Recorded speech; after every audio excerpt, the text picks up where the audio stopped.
La producción de Otra Mañana se comunica con el nuevo Moto G04S. Hello, Moto. El domingo 27 de octubre los uruguayos seremos llamados a las urnas para definir la conformación de nuestro Parlamento y presumiblemente quiénes serán los candidatos que definen en segunda la vuelta a la presidencia de la República y la vicepresidencia. Además, dos plebiscitos, uno que permite los allanamientos nocturnos y un segundo que introduce en la Constitución cambios en la seguridad social y elimina el sistema mixto de reparto. Sobre este último nos vamos a enfocar esta mañana y vamos a traer dos voces para que opinen, para que debatan acerca de esos cambios. ¿Por qué son necesarios llevarlos a la práctica? ¿Por qué entienden que no? ¿Por qué hay que ponerlos en la Constitución? Vamos a conversar de eso esta mañana con Natalie Barbé de ATSS y Juan Martín Rodríguez, diputado del Partido Nacional, integrante de la comisión que redactó la última reforma de la Seguridad Social. Natalie, ¿cómo estás? Buen día. Gracias por acompañarnos. Gracias a ustedes por la invitación. Es un gusto para nosotros. Juan Martín Rodríguez, ¿cómo estás? Buen día. Buen día, Francisco. Un placer estar con ustedes. Vamos a comenzar, como les decía en la introducción, con una pregunta básica para cada uno, que tiene que ver, en tu caso, Natalie, ¿por qué entendés que es necesario aprobar justamente esta reforma que se someterá a consulta de los uruguayos el próximo 27 de octubre? Bueno, principalmente es un plebiscito que surge del movimiento sindical, desde los trabajadores, que no es una reforma que tire abajo la ley 20.130, la última reforma íntegra, sino lo que fue en detrimento justamente de los trabajadores y jubilados. Principalmente el tema del aumento de la edad jubilatoria, que bueno, después lo explayaremos más, pero tenemos que reconocer que vivimos en un país donde ya se asumió que, por ejemplo, después de los 50 años es más difícil conseguir trabajo, por eso se extiende el subsidio de desempleo a un año y los menores tienen 6 meses. Se crea en el 2008 un subsidio por inactividad porque se entiende que la persona con 58 años al quedar sin trabajo no iba a tener con qué sustentarse hasta los 60 y creemos que la obligatoriedad justamente no va a marcar la realidad de que las personas puedan trabajar hasta los 65, sino que dejarlos a la suya, a que se arreglen como puedan hasta cumplir una edad en la cual recién ahí el Estado esté como un sustento. Después con el tema de la equiparación del salario mínimo, de las jubilaciones y pensiones mínimas al salario mínimo nacional, estamos asistiendo a jubilaciones que son 18.800 pesos por mes, donde tenemos pasivos que a veces tienen que definir si almuerzan o cenan porque para las dos cosas no le da. Y creo que no es tan difícil de entender para el Estado cuando el salario mínimo nacional se define como lo mínimo que debe recibir una persona para poder cubrir sus necesidades básicas. Y hoy tenemos 308.000 jubilados y pensionistas que están en 18.800 y los pensionistas, que son los que tienen una discapacidad para trabajar, o las madres que son madres de esos pensionistas, que muchas veces es el único ingreso que tienen, son 16.000 pesos nominales. Y el tema de la eliminación de las AFAP, bueno, venimos en camino de cómo viene el mundo, ¿verdad? Las AFAP entraron hace 40 años en 30 países del mundo, 18 ya las sacaron, y en nuestro país hay más que evidencias de que no fueron lo que prometieron, primero que nada para la seguridad social, porque el año pasado tuvimos que asistir a una nueva reforma para sustentar la seguridad social, cuando la del 96 incluía las AFAP, diciendo que por los próximos 50 años se iba a sustentar la seguridad social. Ahí está el primer fracaso de que son las AFAP, que no pasó acá, te digo, pasó a nivel mundial. Solo 12 países quedan con este sistema. Pero el peor fracaso fue con el tema de los trabajadores, que hoy tienen 28, 29 años de aporte y en un promedio en el Banco de Previsión Social cobran 32.000 pesos de jubilación con el mismo aporte. En las AFAP el promedio es 7.900 pesos por mes. ¿Por qué? Porque una quinta parte se descuenta justamente entre seguro y comisiones. O sea, de los casi 1.500 millones que le transferimos del Banco de Previsión a las AFAP, 276.000 millones no llegan a las jubilaciones. 276 millones, perdón. No llegan a las jubilaciones, se quedan entre las comisiones y el seguro. Juan Martín, ¿por qué es importante para ustedes que esta reforma no se apruebe y defender además la ley que aprobó este gobierno? En primer lugar, por un sentido de responsabilidad. Entre los años 2020 y 2023 hubo un proceso de discusión, un proceso de elaboración, de análisis de lo que era la situación de la seguridad social en nuestro país. Algo que no nos enteramos cuando llegamos al gobierno, algo que el expresidente Mujica y el ex vicepresidente Danilo Astori, entre tantas figuras de anteriores gobiernos, hace varios años, algunos hace más de 10 años, venían reiterando una y otra vez la necesidad inexorable de encarar una reforma de la Seguridad Social porque era insostenible, porque la gente afortunadamente vivía más y porque lamentablemente en nuestro país cada vez nacen menos gurises. El año pasado nacieron apenas por encima de los 30.000, 30.500, no llegaron a 31.000 gurises. En el año 1996, el año que se aprobó la anterior reforma, eran casi 59.000. Es decir, que en menos de 30 años la natalidad se redujo casi a la mitad. La gente vive más, repito, por suerte, pero los números no pueden dar igual. Entonces, cuando un sistema se vuelve insostenible, las propuestas voluntaristas caen por su propio peso. Necesariamente había que encarar una reforma donde la edad jubilatoria tenía que ser postergada de forma gradual, como lo vamos a hablar más adelante, pero como lo encaró la reforma del año pasado. Y bien lo dijo Natalie, en esto yo estoy de acuerdo, la reforma constitucional no es solamente atenta o va contra la ley que se aprobó el año pasado, es mucho peor. Va contra la ley del año pasado, va contra las bases del sistema de seguridad social, va contra una realidad que hace que si los uruguayos y las uruguayas se quieren jubilar en un periodo razonable de su vida, tengan que tener en cuenta que lo que va a pasar es que no va a tener el Estado para poder afrontar, no va a tener los recursos para afrontar esos pagos, y eso es un dato de la realidad. ¿Es algo que va a pasar mañana o pasado? Por supuesto que no, y por suerte, y por eso también, es que esta reforma establece un periodo de gradualidad de casi 20 años, de 20 años. Porque en los primeros, las personas que habían cumplido 50 años al 31 de diciembre del 2022, no se ven afectados en lo más mínimo, es decir, por 10 años nadie se ve afectado. Y después empieza una gradualidad. Por lo tanto, no sucede lo de 1996, que el proceso de transformación fue de 9 meses. 20 años de gradualidad. Entonces sí, era necesario. Y por eso, entre otras cosas, y algunas más las desarrollaremos a continuación, es que la responsabilidad y la sostenibilidad del sistema son los dos pilares por los cuales entendemos que la reforma, el plebiscito que se propone, no debe ser aprobado. ¿Algún apunte sobre lo que planteaba Rodríguez? No, me parece extraño que si una seguridad social es insustentable, la medida que se tome es aumentarla a los 65 años, cuando el Instituto Nacional de Estadística dice que solo el 18% de los trabajadores mantiene el trabajo después de los 60. O sea, nuestra seguridad social no se va a sustentar con ese 18%.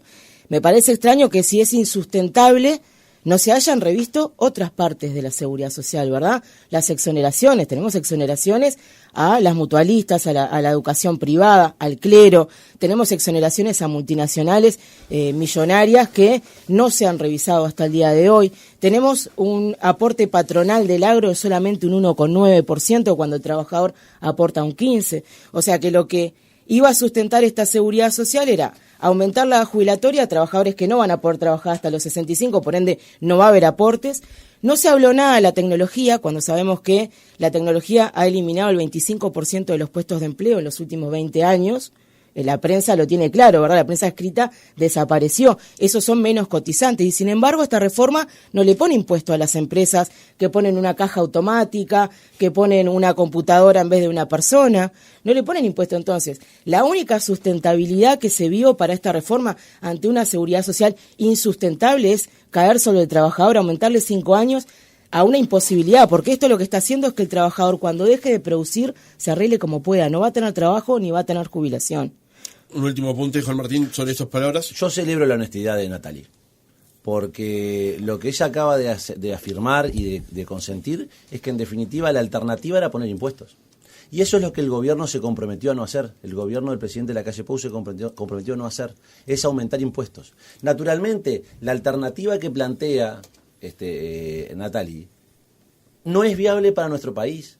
Seguramente en Venezuela, que es seguramente el faro de iluminación de muchos de los que promueven la reforma constitucional de la seguridad social en este momento, sea un camino del éxito. No, en el mundo son los caminos del fracaso.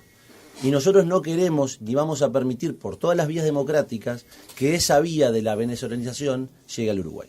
Bien, vamos ahora entonces. La reforma plantea tres pilares fundamentales. Uno es eliminar las AFAPs, las administradoras de fondos de ahorro previsional, y el actual régimen mixto previsional, establecer para la causal jubilatoria en 60 años en la Constitución de la República y 30 años de trabajo, y estipular montos mínimos para los saberes jubilatorios que se basarán en el salario mínimo nacional. Vamos con el primer tema. ¿Por qué hay que eliminar las AFAPs que vienen desde la reforma de 1996? ¿Por qué se establece en esta reforma que impulsa el PIT-CNT y algunos sectores del Frente Amplio, por qué se plantea justamente eliminar las AFAPs?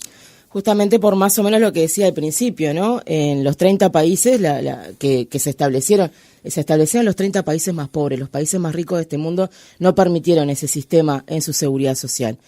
18 ya la sacaron porque tuvieron el mismo resultado que nosotros. Acá ingresaron las AFAP diciendo que iban a sustentar nuestra seguridad social por 50 años y que le iban a brindar a la persona el doble de jubilación, 2 jubilaciones. Y nosotros con nuestra edad vimos esa publicidad, no podemos decir que no lo visualizamos. Hoy, 7 de cada 10 uruguayos está cobrando menos de 5.000 pesos. Estoy hablando estamos hablando de una estadística en los últimos 10 años. O sea que tiene entre 20 y 29 años de aporte, no es tampoco por falta de madurez del sistema. Nosotros le transferimos casi 1.500 millones de dólares por año, salen de los aportes de los trabajadores hacia las AFAP. Entonces, si es tan insustentable nuestra seguridad social, ¿cómo permitimos que 1.500 millones de dólares, en vez de seguir sustentando nuestra seguridad social, salga para lo privado para que ahí se haga su negocio? Discrepo, no es necesario aumentar impuestos para poder mejorar nuestra seguridad social. Para que tengan una idea, no sé si ustedes recuerdan el impuesto del IRAE, que es un impuesto que se creó para quien tiene más pague más. En el 2019 se exoneraban 600 millones de dólares anuales. Hoy, en 2024, se le está exonerando en 1.200 millones de dólares anuales. Son 600 millones de dólares menos en estos 4 años que ingresan a rentas generales para poder sustentar todo lo de este país, porque no solamente la seguridad social es insustentable, no es una empresa, la educación pública, la salud pública también supuestamente es insustentable, pero para eso se recauda. ¿Y para qué se hizo esa exoneración? ¿Para generar puestos de empleo? En el 2019 la tasa de desempleo era 8,4 y hoy 2024 estamos en 8,5. No fue para generar empleo, fue para perdonarle a los amigos empresarios millonarios 600 millones de dólares anuales, ¿sí? El eliminar las AFAP, digo porque si se necesitaba sustento no teníamos que poner impuestos. Capaz que no perdonándole a nuestros amigos millonarios 600 millones de dólares podíamos ver de sustentar la seguridad social. Ni hablar con el IRPF, que toda la exoneración que se le ha dado a estas empresas, en vez de que quien tiene más aporte más, son 2.400 millones de dólares anuales, que no recauda el Estado para repartir en seguridad social, educación y políticas de empleo. El eliminar las AFAP lo que va a hacer, y está comprobado con los cincuentones, es que los trabajadores por su aporte reciban una mejor jubilación.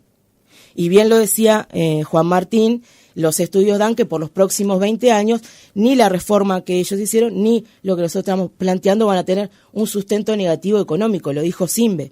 Sin embargo, estamos asistiendo a la campaña de terror más grande que hemos visto en los medios, es decir, si esto se aprueba mañana, el país se cae, se funde, el grado inversor, los activistas acá. El miedo es lo que están pasando esos 308.000 jubilados, que capaz que para algunos de nosotros que tenemos un sueldo alto y podemos mantenernos todos los meses es difícil de entender. Los 308.000 jubilados y pensionistas no le tienen miedo al grado inversor, ni le tienen miedo a que desaparezcan las AFAP, le tienen miedo a pasar hambre, que es lo que están pasando, le tienen miedo a ser desalojados, porque con 18.000 pesos nominales no se pueden pagar el alquiler, le tienen miedo a no poder pagarse los medicamentos. Entonces, ¿qué vamos a hacer con esos jubilados? ¿Vamos a seguir mirando para un costado para que este país mantenga un modelo país donde se le exoneran 2.400 millones de dólares a los ricos, a los que más tienen, y no se pueden gastar 460 millones de dólares en aumentarle a esos jubilados que están pasando hambre, o 350 millones en la pobreza infantil? Porque los he escuchado, la de la pobreza infantil. Si les exoneraron 600 millones de dólares a los millonarios, es culpa de ese gobierno mismo que haya pobreza infantil, porque podría haber recibido esos 600 millones y haber puesto 350 para eliminarla. Si hay responsables acá de que los jubilados estén cobrando lo que cobra y que haya pobreza infantil, es de quienes definen no cobrarle lo que le tienen que cobrar a los que tienen más y no invertir en los que tienen menos. Vamos ahora con Juan Martín Rodríguez sobre el tema FAP. Sí, seguramente el miedo de los desalojados eran los mismos que promocionaban en la LUC los desalojos express. Entonces entiendo y es lógico que esa política del terror venga de quienes vienen. Vamos por partes. Las AFAPs es un proceso, un régimen mixto que comenzó a partir de la reforma del 96 y que de hecho, a mí, si hago bien la cuenta, ningún trabajador ha completado 30 años de trabajo desde el 96 a la 29. fecha. Desde el 96 a la fecha. Y salvo que todos los trabajadores que tiene hoy el Uruguay hayan comenzado a aportar en el año 96 o 97, es falso que se haga una cuenta sobre 20 o 29 años. Porque en todo caso será una fracción de los trabajadores, un porcentaje, no sobre el 100%. Entonces, como decía el contador Damiani, yo soy de Nacional, los números no mienten, los que mienten son los que hacen los números. Entonces, acá hay que tener cuidado cuando se maneja con esa liviandad, que es los 20, más de 20, más 29, cuando en realidad eso estamos lejos siquiera de que un trabajador tenga el 100% de su actividad laboral con aportes de AFAPs, porque eso recién va a ocurrir dentro de 2 años, salvo que la matemática a mí me falle, en primer lugar. Segundo, naturalmente, acá lo que no se dice es que lo que se está buscando es confiscar, es robarle los ahorros que tienen los trabajadores en su cuenta de ahorro privado a su nombre y que si el día de mañana, ojalá no nos pase a ninguno de nosotros, no estamos en este mundo, nuestros hijos lo heredan. Si esa plata va al bolsón, se pierde. Y pasa un bolsón y pasa a ser... Pues bueno, pero esto, la plata que se gasta por año no tiene efecto. Sí, pero la plata se termina. Los 24.000 millones de dólares que se tienen eran 22.000 millones al año, a fines del 23, tal vez en el 22, perdón, ahora ya los números que se manejan son alrededor de los 24.000 millones de dólares. Esa plata se termina si se saca de ahí. Y se le quita a los trabajadores, se le saca a los trabajadores. Deja de ser de cada uno.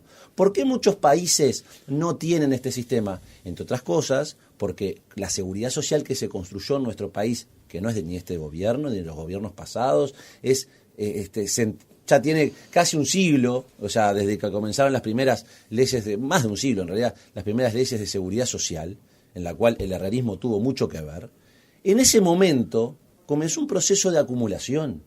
Y eso es lo que permite a Uruguay tener una base sólida.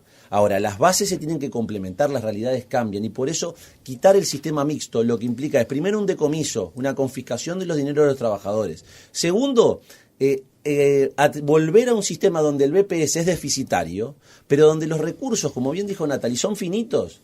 Ahora, si nosotros tenemos que volcar más recursos al financiamiento de la seguridad social, lo que pasa es que la educación, la pobreza infantil no se va a poder atender como se merece, la salud, la infraestructura, diferentes áreas, la vivienda, no se va a poder atender como se merece o como corresponde, porque habrá que destinar más recursos. Y ojo, una cosa es que en términos generales no genere cambios en los próximos 20 años. Ahora, hay una realidad, y eso no lo digo yo, lo dice también los expertos en la materia, varios economistas afines a la coalición de gobierno y también al Frente Amplio. Dicen, van a haber efectos inmediatos.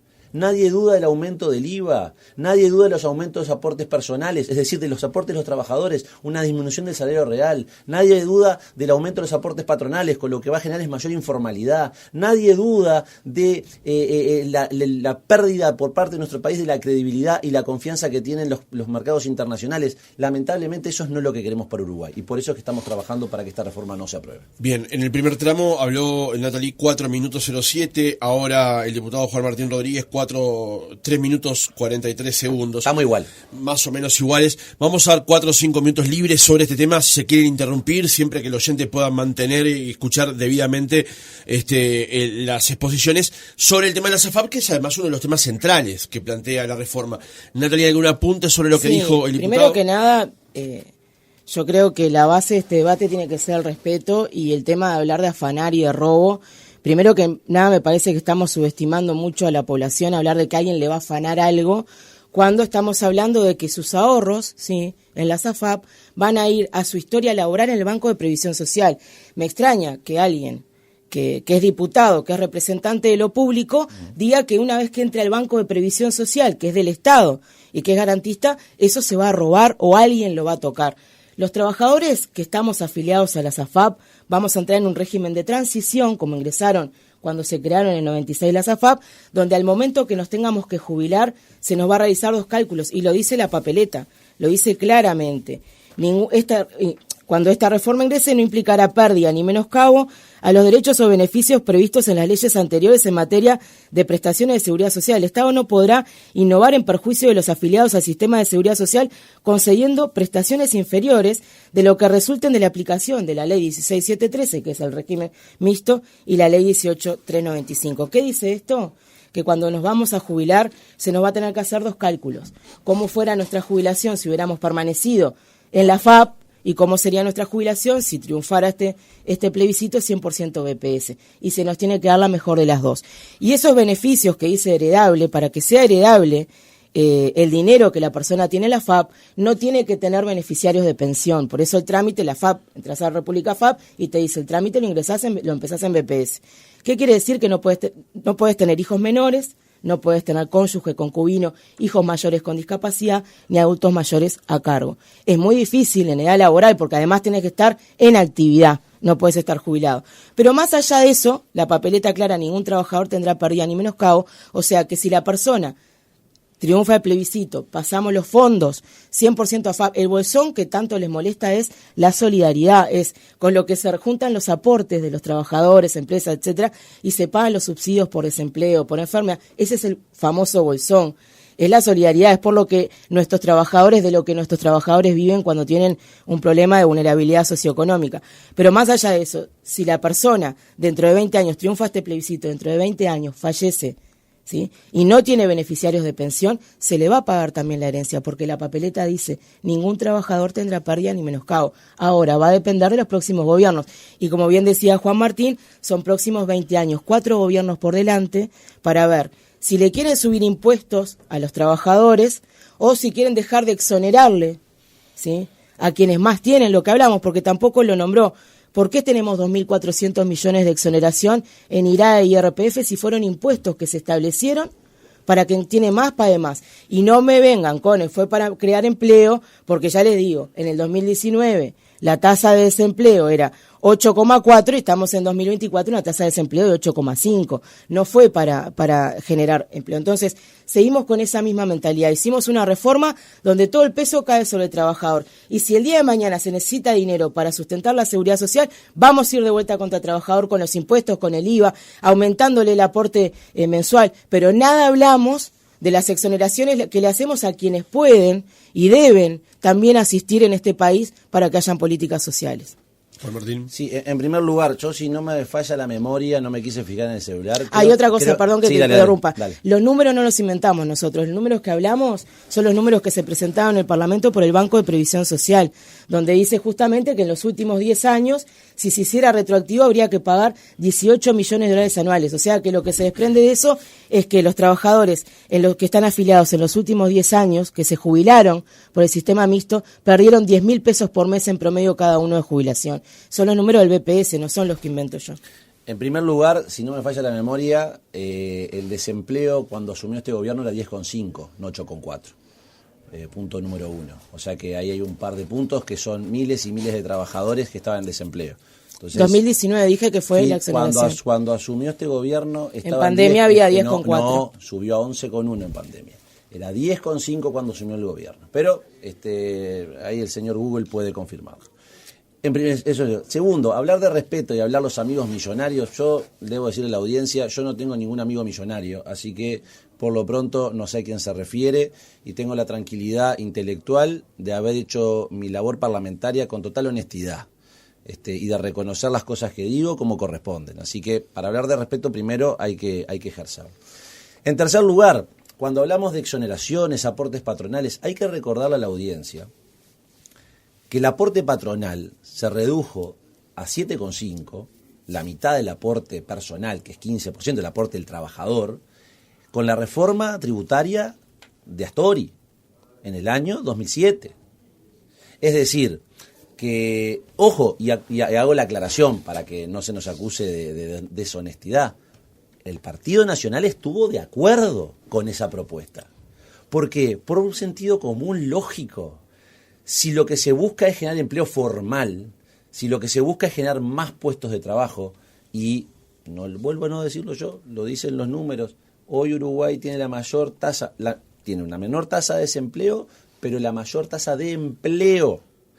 Este gobierno no solamente ha recuperado los empleos que se han perdido por la pandemia, no solamente los empleos que se perdieron en el último quinquenio del gobierno del Frente Amplio, sino que ha recuperado en torno a los 100.000 puestos de trabajo.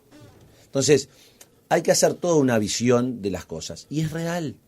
Hay exoneraciones que lo generan es laburo formal, laburo privado, que es lo que a muchas veces hay gente que le genera cosquillas. Sí, es el trabajo privado, es el incentivo a la actividad privada, no es mala palabra. Es lo que mueve a los países, es la actividad privada. No podemos pensar que los países se mueven por la actividad pública, eso es de otras latitudes. Uruguay se mueve, y Uruguay, como los países desarrollados, se mueven gracias a la actividad privada. La actividad privada hay que fomentarla.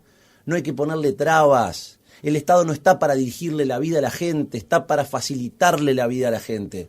Y si se quiere generar laburo genuino y no del Estado solamente, lo que hay que hacer es justamente aplicar esas políticas que afortunadamente el Frente Amplio en sus gobiernos también las aplicó.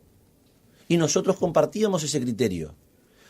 Puede haber, sí, algunos matices en cuanto a qué implementación, seguramente, pero la política de exoneración la compartimos. De hecho, lo que nos llama la atención, más allá de que Natalí no viene en representación del Frente Amplio, sino de la Asociación de Trabajadores de la Seguridad Social, es que como el Frente Amplio durante 15 años con mayorías parlamentarias, las AFAP no las tocó.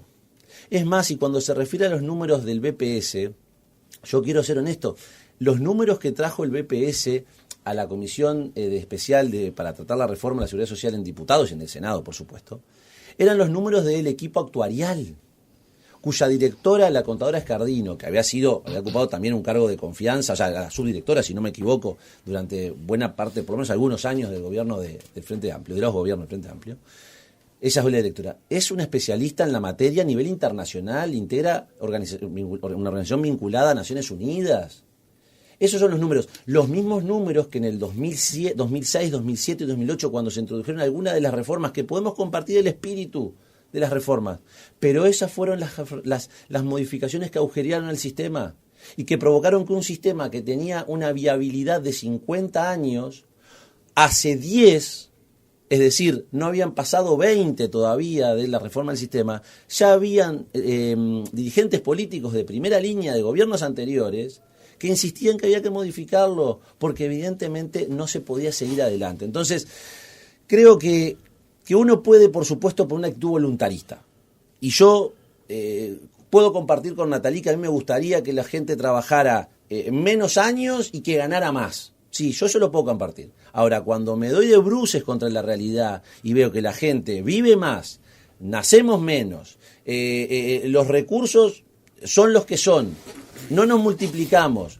El censo de los estudios que han dado han demostrado, y los estudios demográficos han demostrado que Uruguay tiene para el 2100, o sea, en 80 años, 70 y tantos años, o sea, nada en la vida, tiene una población prevista entre 2.500.000 y 2.700.000.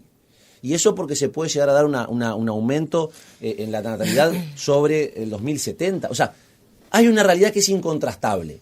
¿La aceptamos y la vemos o lo hacemos como el avestruz? Yo estoy acá porque justamente me hago responsable y soy responsable de atender esa realidad. Bien. Vamos a cerrar sobre este tema. Un minuto nada más de un apunte. Natalí, si te queda hacer algún apunte con respecto al tema AFAP específicamente, sí, un minuto. Que justamente esta reforma que planteamos desde los trabajadores de la Seguridad Social junto con el Movimiento Popular no es voluntarista. Eso que decía Juan Martín de que te das de lleno contra la realidad. Realmente sustentamos una seguridad social aumentando 5 años de trabajo y que solamente el 18% mantenga el trabajo y sea los aportes que vamos a recibir. Realmente sustentamos una seguridad social haciendo obligatoria la afiliación de las AFAP e invirtiendo 5.000 millones de dólares en los próximos 40 años para que ingresen las cajas paraestatales. Porque ahora se ingresó a este sistema hasta 2023, solamente estaban en sistema AFAP, el Banco de Previsión Social, las actividades justamente como dice privadas. Ahora ingresó las cajas paraestatales, bancaria, notarial y profesional, ¿sí? Y eso, solamente esas 3 cajas nos va a salir 5.000 millones de dólares en los próximos 40 años. ¿Por qué? Por lo que ellas tienen que pasarle a las AFAP se lo vamos a devolver por rentas generales. Y esos 5.000 millones de dólares nos generan un déficit en nuestra seguridad social. No tenemos los números porque lo hemos pedido un montón de veces de cuánto nos va a salir la caja policial y militar, que tiene 10 trabajadores más, ¿no? 10 veces más trabajadores que las cajas paraestatales. Entonces, asistimos a una reforma en la que se le aumenta la edad jubilatoria sabiendo que el 80% no va a poder seguir trabajando hasta los 65, se recorta la tasa de reemplazo, porque antes si vos trabajabas hasta los 65 cobrabas un 55 de tasa de reemplazo, y se hace obligatorio un sistema para cajas paraestatales que tenemos que invertir por lo menos, porque no sabemos la caja, 5.000 millones de dólares. ¿Eso es lo que sustenta a nuestra seguridad social? Juan Martín. Puntualizaciones muy, muy concretas. O sea, acá tenemos una reforma la que se aprobó, la ley 20.130, que ha habilitado elementos y factores que van a permitir y hacen sustentable el sistema. La prórroga, la postergación gradual de la edad de retiro. En el caso mío, puntualmente, que nací en el año 82, sí, yo paso a tener que retirarme a los 65 años mínimo. Ahora, hay un proceso entre los que nacieron en el 73 y el 77 que es gradual y es un aumento de a un año, primero. Segundo, hay algo de lo que no se habla y que es muy importante, y afortunadamente yo he tenido la oportunidad de compartir y charlar con varios trabajadores, en realidad jubilados o trabajadores que se jubilaron y pudieron continuar trabajando, porque hoy la ley anterior a la reforma de la Seguridad Social habilitaba en casos muy específicos. Y hoy nos encontramos con muchos trabajadores jubilados que pudieron hacer compatible la actividad laboral con el retiro, con la jubilación. Y eso también hace parte de la sustentabilidad del sistema. Y eso también hace parte de la formalidad del sistema. Y eso también hace posible que una realidad donde muchos trabajadores, como también decíamos antes, que es real, la gente en términos generales no se retiraba a los 60.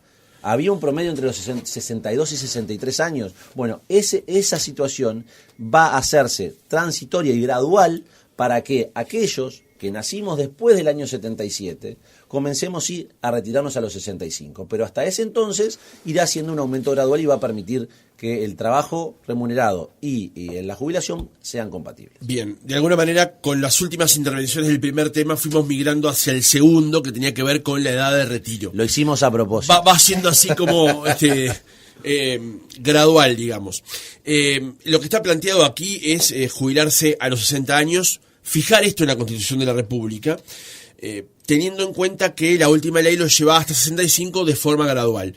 También es cierto que los datos que están hoy en poder del EPS plantea que no todo el mundo cuando llega a los 60 años se jubila, sino que espera algunos años más para luego jubilarse. Lo que se plantea es 60 años y 30 años de trabajo en la Constitución de la República. Natalie, aquí justamente dos planteos con respecto a esto, o mejor dicho, dos ideas para ir reforzando la conversación. ¿Por qué establecerlo en estos números y por qué fijarlo en la Constitución? Sí, primero que nada lo que hacemos es volver al causal jubilatorio que teníamos antes de la última reforma, ¿verdad? 60 años de edad, causal jubilación común, que es una nomenclatura del Banco de Previsión Social. Aclaro esto porque también se ha dicho de que con esto caían otro tipo de jubilaciones, etcétera. Causal común jubilatoria, 60 años de edad y 30 años de aporte.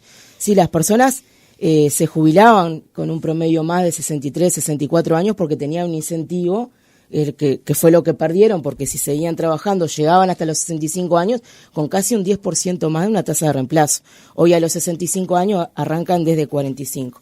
¿Y por qué dejarlo en la Constitución? Porque justamente cuando se establece esta reforma y visualizamos que el Instituto Nacional de Estadística, como lo dije varias veces, entrega a justamente la Comisión de Expertos la información de que solo el 18% de esa población iba a mantener el trabajo después de los 60, nos damos cuenta que no se genera una sustentabilidad. Acá lo que se está haciendo, lamentablemente, y lo vemos también a nivel mundial, se dice si la gente vive más, pero la gente no rejuvenece.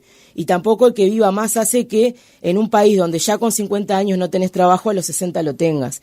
las personas podrán vivir más, no todas las personas, porque a nivel mundial también ese tipo de análisis se realiza por los ingresos que tiene la persona y no general como hacemos acá en el Uruguay, porque no vive lo mismo una persona que trabajó toda la vida en un frigorífico o en la construcción o que pasó hambre toda su vida que una persona que tuvo todas sus necesidades básicas cubiertas o que trabajó en un trabajo donde estaba en invierno protegido, etcétera. No es lo mismo.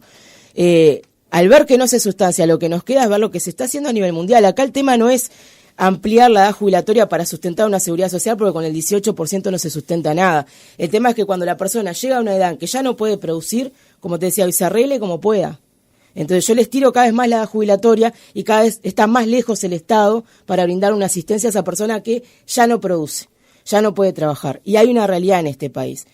Lo que decía, se creó el subsidio por inactividad compensada porque hasta hace 4 años, 3, la persona con 58 años quedaba desempleada y por los próximos 2 hasta llegar a los 60 no sabía de qué iba a vivir. Entonces se le generaba una prejubilación. Sí, es gradual. Sí, es gradual. La primera persona que se va a jubilar con los 65 años va a ser en el 2033. Entonces, ¿cuál es el impacto que va a tener este plebiscito de que se va a caer el Uruguay y no vamos a poder pagar más jubilaciones? Si lo de la edad no tiene ningún tipo de impacto actualmente porque recién en el 2033 se va a jubilar el primer jubilado. Ahora, por 65 años. Nosotros estamos realmente diciéndole a la gente que por generar una reforma que le dé el acceso a la persona, porque se supone que esa persona no consigue trabajo, de que pueda acceder a una jubilación, eso es lo malo, de que una persona que gana el mínimo cobre 3.500 pesos más, eso es lo que va a hacer fundir nuestro país. ¿En qué clase de país vivimos que aumentar 3.500 pesos a un jubilado se funda el país y desaparezca? El sistema FAP va a generar que vuelvan 1.500 millones de dólares anuales o que directamente nos salgan de nuestra seguridad social. No vamos a tener que gastar los 5.000 millones de dólares en afectar a las cajas paraestatales. No vamos a necesitar asistencia del Estado en esos casi 500 millones. Entonces, ¿dónde está? Que nos digan realmente dónde está esa catástrofe que tanto le dicen a la gente. Yo lo que pido es que le dejen de mentir a la gente. Porque también le mintieron en el 89 cuando se hizo un plebiscito para que las jubilaciones aumentaran por índice medio de salario, le dijeron la misma mentira, de que inmediatamente que salía ese plebiscito se fundía el país, había que aumentar impuestos, etcétera. Y seguimos hablando de lo mismo. Acá cada vez que se habla de un aumento se sigue hablando del aumento sobre los trabajadores. No estamos hablando de rever la seguridad social toda, no estamos hablando de los puestos que se eliminan por tecnología. Seguimos siendo muy asistencialistas con las empresas, ¿sí? Y seguimos tenemos que mirar para un costado y dejar que esto siga, que un trabajador a los 60 años no consiga trabajo y pase miserias hasta que llegue a los 65 y le puedan dar una jubilación. O se generaron políticas de empleo para los mayores de 60. ¿Se generaron políticas de empleo para que un mayor de 60 tenga un trabajo? ¿Se generaron políticas de empleo para que ese mayor que sigue en actividad no le quite el puesto a un joven que pueda ingresar? ¿Qué políticas de empleo se generaron para los mayores de 60? Bien, ahora le vamos a dar el tiempo al diputado Rodríguez. 2 preguntas. Esto, como yo les planteé cuando conversábamos el debate del viernes, yo me tengo que plantear aquí como moderador de la charla. Pero llegaron un par de preguntas por parte de la audiencia y es interesante, Natalie, contestarla justamente en este tramo. Primero, no obliga a la persona a jubilarse necesariamente a los 60 años. Es el acceso. Ahí está. Si no puede seguir trabajando, accede a una jubilación. Si tiene trabajo y quiere seguir trabajando, lo puede hacer perfectamente. Y lo segundo es que no voltea tampoco lo que está planteado en la ley 20.130 de que la persona ya jubilada pueda volver a trabajar. Exacto. O sea que eso no se altera tampoco. Por supuesto que no. Bien. Diputado Juan Martín Rodríguez, su tiempo con respecto al tema de la edad. Bien, comencemos por el comienzo. Establecer en la edad, las reformas constitucionales, uno que tuvo la fortuna de estudiar en la Universidad de la República, gracias al aporte y la solidaridad de los uruguayos y las uruguayas, y estudiar Derecho, sabe que la Constitución de la República, cuando se le introducen cosas, se hacen de difícil transformación a posteriori. O sea, la Constitución uruguaya es una Constitución de las a nivel mundial comparadas, se consideran de las grandes constituciones, de las más de 330 artículos y además normas transitorias, disposiciones posteriores que se fueron agregando.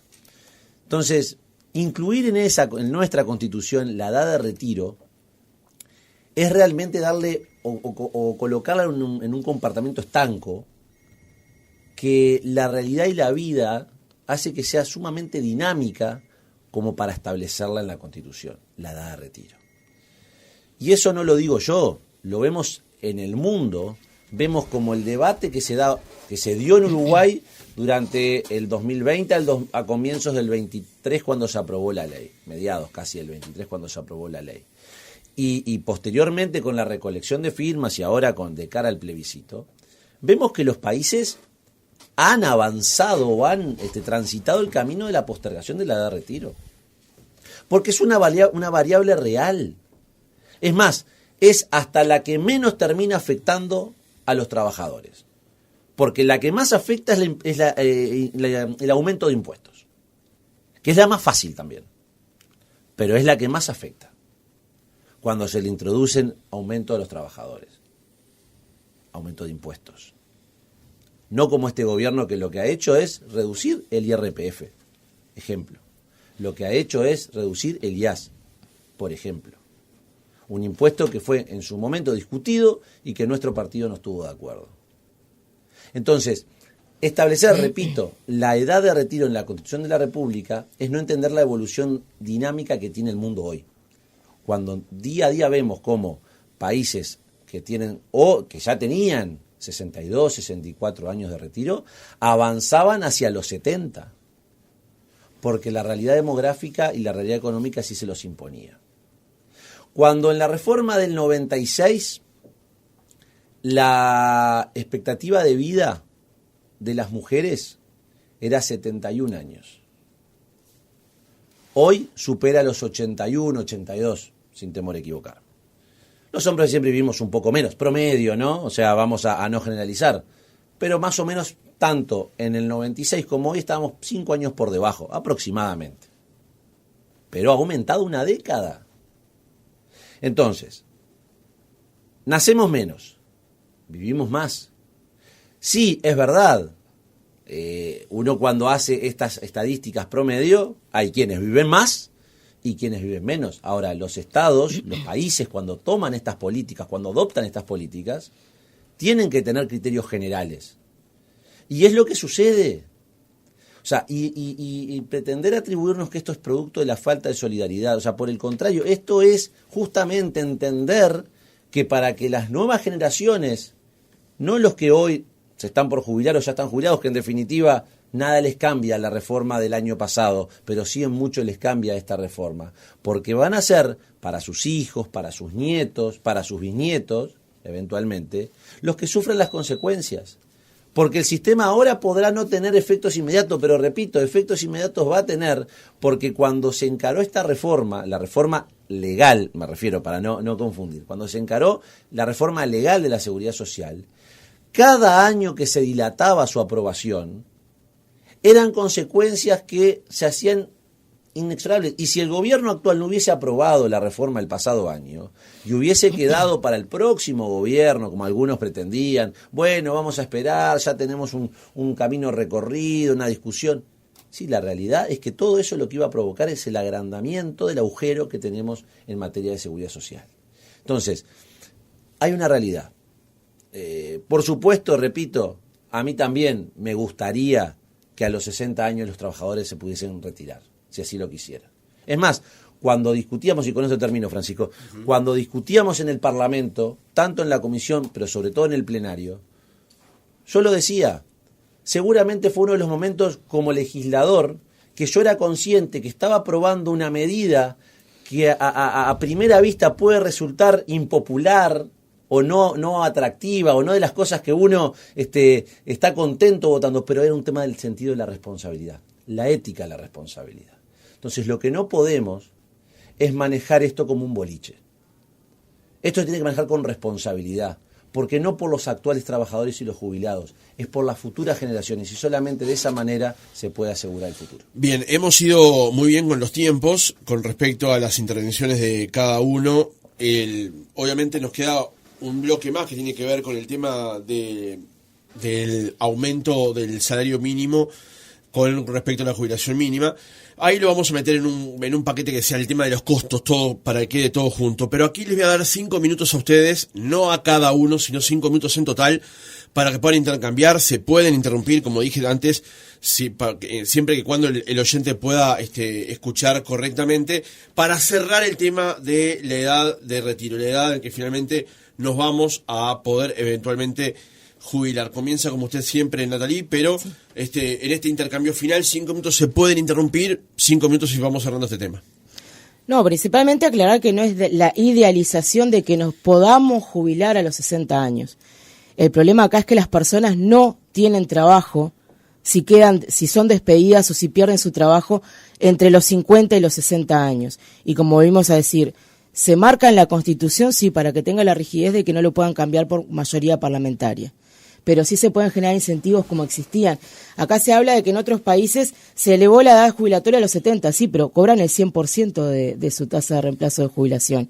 Cobran un 100%. Acá la aumentamos a 65, llevando a un 45, que era lo que teníamos en los 60. Y existía antes un incentivo para que la gente siguiera trabajando, y eso se puede generar. ¿Queda en la Constitución? Sí, lo queremos en la Constitución para que no lo puedan cambiar a voluntad por una mayoría parlamentaria. Si quieren cambiarlo, se le consulta al pueblo. Esa es la rigidez. Ahora, me extraña que representantes políticos que son elegidos por el pueblo vean tanta rigidez en el pueblo elija. Si el día de mañana cambian las posibilidades, la gente tiene posibilidad de trabajar después de los 60, porque vuelvo a lo mismo, acá no es la idea de me pueda retirar a los 60, si bien la gente tiene el derecho, si quisiera, vivir su vida después de los 60. A nosotros lo que nos preocupa no es el puedo jubilarme a los 60, es tengo 57 años, me quedo sin trabajo, ¿de qué vivo hasta los 65 en un país donde no me van a dar trabajo? Eso es el acceso a los 60 años, que si la persona no tiene con qué vivir, no consigue trabajo, tenga su jubilación. Si puede seguir trabajando, perfecto. Si se jubila, tiene un ingreso y vuelve al trabajo, que también tenemos que aclarar algo con esto, porque primero que nada, no me parece que sea algo del cual enorgullecernos que los jubilados tengan que volver al trabajo para poder vivir, ¿no? Pero más allá de eso, los jubilados que se llevaron a la mínima, por ejemplo, si tu jubilación iba a ser 8.000 pesos y se te llevó a la mínima 18.000, cuando empiezan a trabajar se le descuenta esa mínima que le habían dado. Y pasa a cobrar... Falso no. Con la nueva ley es falso. Eso era con la ley anterior. No pierde un peso el trabajador que vuelve jubilado. A los trabajadores se les descuenta eso es falso, el subsidio que le dieron para la jubilación es falso. mínima. El trabajador que vuelve a la actividad, el jubilado que vuelve a la actividad remunerada, no pierde un peso de jubilación. No digamos cosas que no son. No. Es verdad que con la ley anterior había situaciones específicas que establecían casos concretos que sí, que si tú retornabas a la actividad remunerada, tenías una deducción. Te invito a que pases por el Banco de Previsión Social y pidas los recibos de las personas que empezaron a trabajar. Bueno, no te puedo asegurar que no es así. Bueno, el problema acá no es que no podamos retirarnos o no a los 60 años. El problema, como te vuelvo a decir, es que no hay trabajo para los mayores de 60 años. Estamos condenando a esos trabajadores a no tener de qué vivir por una obligatoriedad a los 65 cuando se sabe que en este país no tienen trabajo los mayores de 50. No se generó ningún tipo de política de empleo para que esas personas puedan trabajar hasta los 65. Y sí queda en la Constitución 60 y 30. Si el gobierno visualiza que hay que aumentar, bueno, con lo mismo que teníamos antes, incentivos. La persona sigue trabajando, lo dijo mismo Juan Martín, las personas se retiraban a 63, 64 años. ¿Por qué? Porque la jubilación no le daba, y sin embargo seguía trabajando y tenía incentivos. Se puede dar incentivos, y bueno, y si no, consultarle a la población. Esa es la rigidez. La rigidez de la que hablan es ni siquiera juntar firmas, porque también tenemos otro plebiscito que es allanamiento nocturno, para el cual no se juntó firma, sale directamente del Parlamento. Yo firmé. Por eso. Sí, pero el allanamiento salió directamente del Parlamento. Porque los parlamentarios firmamos. Ni siquiera tienen que hacer el trabajo que de repente hizo el PIT-CNT para llevar este plebiscito adelante. Entonces, muchas firmas truchas también, ¿no? ¿Cuál es la rigidez? Una tasa de firmas no empecemos con eso porque Javier García dijo que eran truchas. Yo le dije, andá a denunciarlo, no hubo una... ¿Quién denunció en la Corte? Pero la Corte Electoral lo dijo. Pero si tú pensás que son firmas truchas, denuncialo. Una tasa de rechazo. Yo fui funcionario de la Corte Electoral hasta que asumí como diputado. Sé manejarme en el barrio. Fui funcionario de la Corte Electoral hasta el año 2020 cuando asumí. Y la tasa de rechazo es entre 7 y 8%. Casualmente en este superó el 20%. ¡Wow! ¡Qué bravo! Que se ve que bueno, hubo problemas con la recolección. No hubo ninguna denuncia en la Corte Electoral de firmas truchas y estaban tan preocupados porque se estaba violando la veracidad de esa firma, hubieran hecho la denuncia. Se lo dije a Javier García antes de que terminaran de contar el 10%. Haga la denuncia donde lo tiene que hacer. Los medios no son los lugares para hacer denuncia donde uno ve una ilegalidad. Yo confío, Al día de hoy, confío Juan Martín, en la Corte Electoral.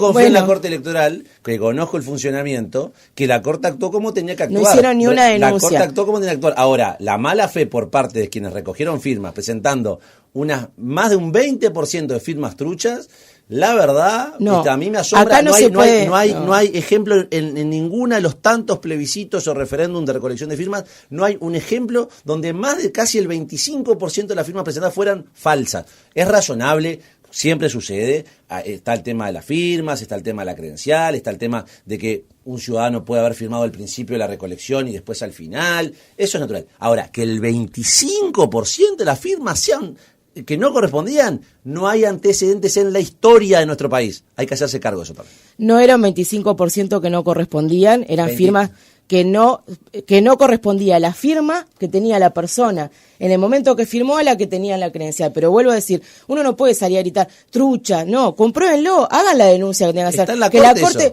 pero compruébenlo que eran truchas. Pero está en la corte, no hay nada que demostrar. No. Es la corte la igual de todas formas, ¿sabés qué es lo que más les duele? Que dijeron que eran truchas y llegamos al 10% y tenemos el plebiscito.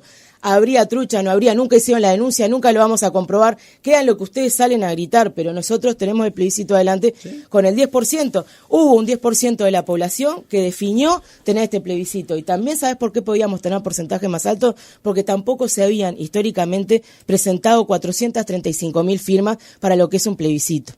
Jamás se había presentado tanta cantidad de firmas. Sí, muchas truchas, ¿no? Bueno, sí, no, eso comprobalo. Sí, la Corte lo demostró la Corte. Por algo rechazó el 25%. Y aparte que no es necesario tirarlo. No es necesario que ahora hablemos de truchos. Pero fue lo que pasó. Si ya está el plebiscito en la calle, ¿para qué vamos a entrar en ese barro? Tú traes a recolación las firmas, yo te digo, ojo con las firmas. Cerramos este tema que derivó en este otro aspecto. Vamos a un último capítulo, 2 minutos para cada uno, con respecto al tema de los costos. El tercer pilar, llamémosle, de la reforma plantea estipular montos mínimos para los saberes jubilatorios que se basarán en el salario mínimo nacional. Esto ha de tener un costo y parte de la polémica pasa por justamente cómo financiarlo eventualmente. ¿Cuál es el planteo que hacen ustedes? ¿Por qué era necesario incluir justamente esta modificación en la Constitución de la República? Y justamente porque lo que decíamos al comienzo, ¿no? Tenemos 308.000 entre pensionistas por discapacidad a la vejez y jubilaciones por la mínima y pensiones por sobrevivencia a la mínima que están por debajo del salario mínimo nacional. El salario mínimo nacional es lo que reconoce que es lo mínimo que necesita una persona para poder sobrevivir. Y sin embargo tenemos 308.000 trabajadores jubilados y pensionistas que no están pudiendo cubrir sus necesidades básicas, porque acá no estamos hablando de que se les va a aumentar un 40%, se les va a aumentar 10.000 pesos a cada uno, no. Se les va a aumentar hasta el salario mínimo nacional para que tengan un piso digno de jubilación y de pensión. El costo, y no lo decimos nosotros, es lo que elaboró el Banco de Previsión Social y que le entregó al presidente del Banco de Previsión Social, se basa en dos costos, 460 millones de dólares, que es el costo por persona, porque desde el principio en la papeleta hablamos de qué es la sustentabilidad, la suficiencia por persona, o 1.038 millones de dólares el costo si fuera por prestaciones. Pero acá hay un error, porque cuando se toma ese 1.038 millones de dólares, se toman las pensiones por la sobrevivencia, que es cuando un trabajador fallece y le genera una pensión a sus hijos y esposa, etcétera. Se genera una unidad de pensión, que se divide entre su esposa, sus dos hijos. Bueno, cuando se hizo este cálculo a 1.038 se subieron todas esas pensiones a 22.268. La que hay que subir es la pensión unitaria y después se va a dividir entre su esposa y sus hijos. Pero de todas formas, lo que dice justamente esa proyección que hizo el Banco de Previsión Social, donde habla de 460 millones de dólares, que es el costo que nosotros establecemos, lo dice perfectamente. Se estiman los posibles impactos en los ingresos y egresos en largo plazo de la propuesta de la enmienda de la Constitución, dada que la propuesta no incluye aún una reglamentación legal ni detalles de cómo se aplicaría la misma. La estimación realizada está basada en supuestos generales que pueden diferir de la propuesta final a considerar. Se pueden generar infinitos escenarios, pero siempre son necesarias definiciones previas. ¿Qué quiere decir esto?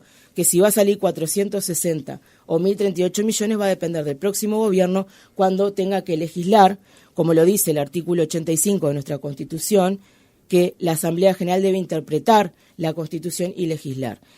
Si ellos quieren hacerlo por persona, el costo será 460 millones de dólares. Si quieren hacerlo por prestación, será menos de 1.038, son unos 600 y algo, corrigiendo ese error de aumentar todas las pensiones a 22.268. ¿Con qué se sustenta? Primero que nada, con lo que no le transferimos a las AFAP, esos 1.468, que fue lo último en promedio que se transfirió, millones de dólares anuales, eso vuelve al Estado. No estamos hablando de los 24.000 millones de dólares que dicen, eso se gasta, eso hoy no está en el Estado, y lo tienen las empresas privadas. Tampoco es algo que manteniendo en esa empresa privada va a sustentar la seguridad social, porque esos 24.000 millones de dólares están en las arcas de las AFAP. Nada sustentan a la seguridad social, y lo visualizamos en la pandemia. Acá se pagaron subsidios por desempleo, se pidió apoyo a los trabajadores de la actividad pública que más ganaba, etcétera. Las AFAP no aportaron ni un 1% de esos 24.000 millones de dólares que tienen cuando vivíamos uno de los peores momentos en nuestro país, que fue la pandemia. ¿Con qué se sustenta? Con lo que no se le transfiere a las AFAP.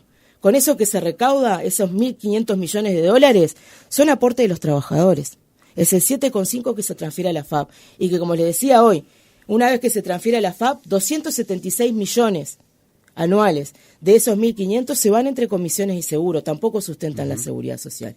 Bien, Juan Martín, y cerramos. Sí, en primer lugar, cuando manejamos los números, por supuesto, con rangos sumamente amplios, ¿no? De 460 millones a más de 1.000 millones, naturalmente, que va a depender de acciones del próximo gobierno, de los próximos gobiernos, estamos atendiendo una parte del problema, o de las consecuencias, no del problema, una parte de las consecuencias. Ahora, hoy más temprano decíamos, ¿qué va a pasar con el aporte patronal? ¿Qué va a pasar con los aportes de los trabajadores? El aporte personal, que hoy es del 15%. Si esto termina provocando un aumento inexorable al 20, al 25 o incluso al 30% de los aportes patronales. En el mismo sentido, el aumento de los aportes patronales. En el mismo sentido, el aumento del IVA.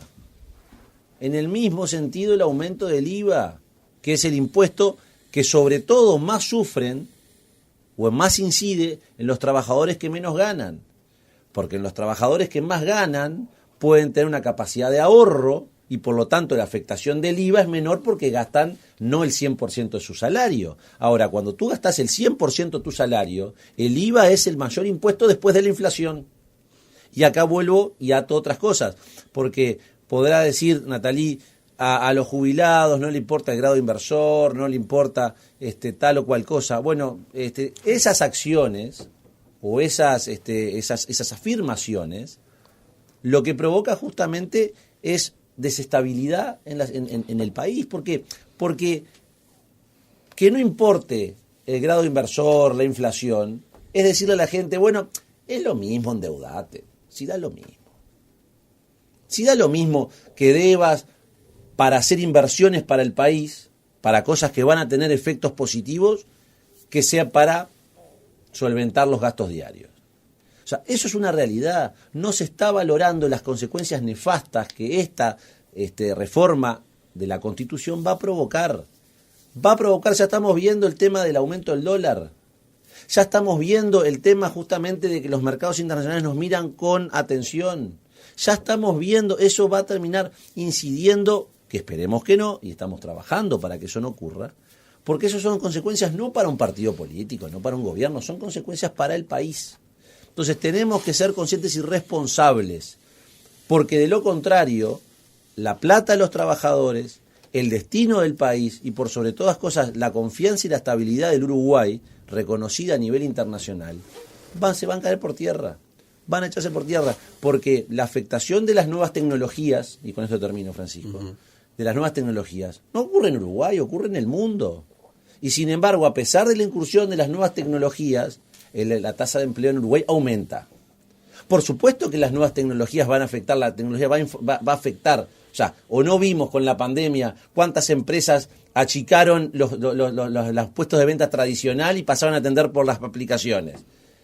Ahora, hubo una reconversión y sí, naturalmente, y eso es lo que hablan los expertos en el trabajo del futuro, los países van a tener que adaptarse a esas nuevas realidades. Así como la revolución industrial con la máquina a vapor generó una revolución, bueno, las nuevas tecnologías también, y el mundo va a tener que adaptarse, y Uruguay también. Lo que no podemos es jamás ver con visiones sesentistas un país del siglo XXI.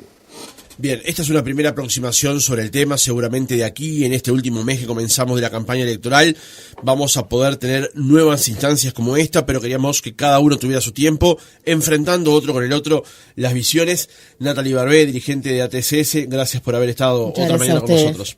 Juan Martín Rodríguez, diputado del Partido Nacional, integrante de la comisión que redactó la ley 20.130, gracias por acompañarnos hoy. Muchas gracias, Francisco, un placer estar contigo y con Natalie.